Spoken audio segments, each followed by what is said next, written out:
Hello everyone. So we have to find the expression for the surface area and volume of this shape. So let's start with surface area. So for a 3D shape, the surface area is basically the sum of areas of all surfaces of the 3D shape. The surface area is the sum of areas of all surfaces of the 3D shape. Now in this case, there are 6 surfaces. So there's a surface at the bottom and then the surface at the top. There's a surface on the right side and another surface on the left side. And then there's a surface at the back and then there's a surface at the front.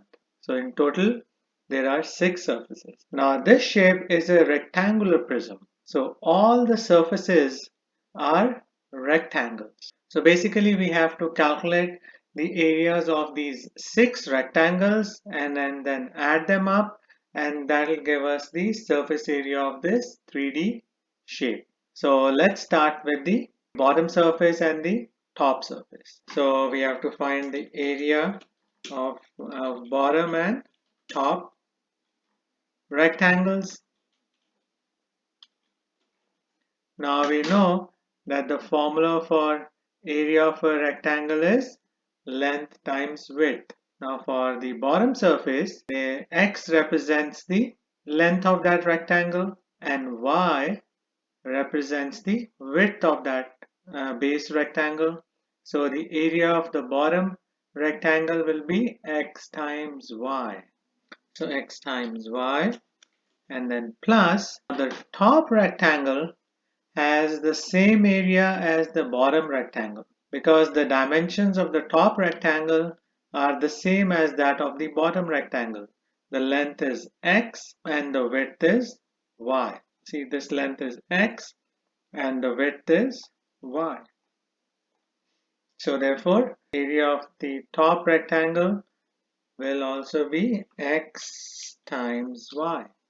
Now since x and y are variables, we can rewrite this expression as xy plus xy, and they can be combined into 2xy. So this is one important concept you need to understand and memorize. So when you have the terms with the same variables and same powers on those variables, we just have to add their coefficients. So in this case, the coefficients are invisible ones, and 1 plus 1 is equal to 2. So that's why the total area for the top and the bottom rectangles is 2xy. Now we can repeat our analysis for the rectangles on the left side and the right side. So we know that the formula for the area of the rectangle is length times width. So area of left and right rectangles. So it's the same formula. So length times width. And we know that for these rectangles on the side, the length will be y and the width is z, because these rectangles don't have this side x in them. So the length is y and the width is z. So we can use these values for length. So length is y and the width is z. Now it's the same for the rectangle on the left side, because both rectangles have the same dimensions. So in the next step, we can rewrite this as yz plus yz, because both y and z are two different variables. We cannot combine them, so we just write them together, and the total area becomes 2yz. Now similarly, we can calculate the area of the rectangles that's at the back and the one at the front. So I'll write it on the board. At the back and front. Now for the rectangle at the front, the length is x, but the width is z, not y, because for the front rectangle, the width is the height of this prism, and it's the same case for the rectangle at the back. So the length is x and the width is z. So that's why for these two rectangles, the expression will be x times z plus x times z, which is equal to xz plus xz, which is equal to 2xz. So we do the same thing because both xz have coefficients of 1. We add 1 and 1 to get the sum of 2. So these are the three areas that we calculated for these six rectangles in this rectangular prism. So the surface area of the shape is equal to the sum of these three areas.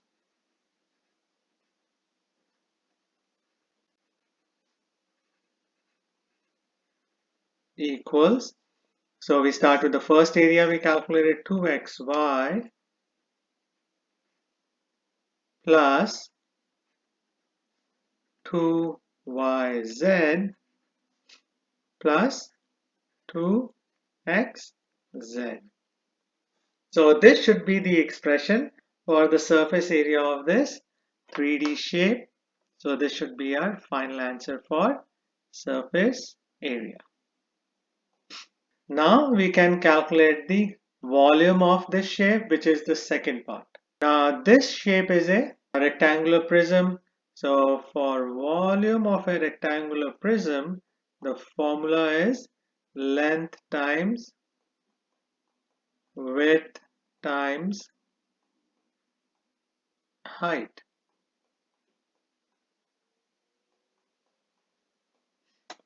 Now in this case, the length is x, the width is y. Now since we are multiplying these variables, we can use parentheses to separate them. And that's times the height of the rectangular prism, which is z. Now we just have to multiply these three variables. Now when we multiply variables, we just write them next to each other as a term. So it becomes x, y, z. So that's the expression for volume of this 3D shape, which is a rectangular prism. So these are the steps you have to keep in mind to solve a problem like this one. So I hope you'll find this video useful. Please share it, like it, and subscribe to my channel. Thank you very much and have a nice day. Bye.